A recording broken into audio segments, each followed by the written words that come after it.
Hello! Welcome back to Tasty Bites with me, Cheska. For today, I'm gonna teach you how to cook Crab Suwam. It's a delicious and easy dish here in the Philippines. So, let's get it on!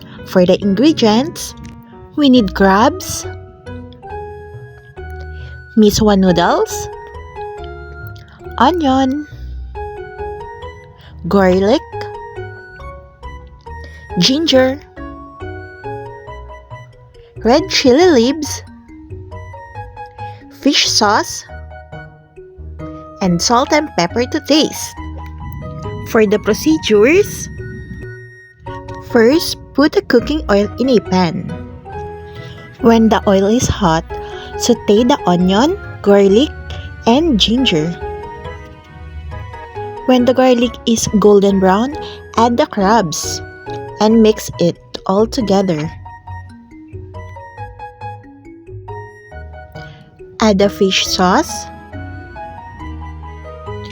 Then add 5 cups of water.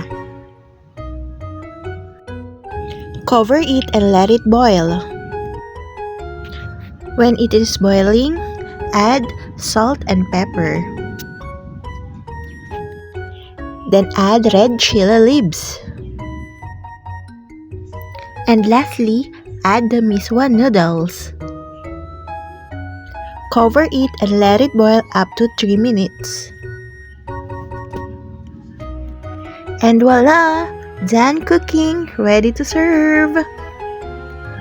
Happy eating, guys! Thanks for watching! And also don't forget to like, share, and subscribe to my channel, guys! See you on my next video! Bye!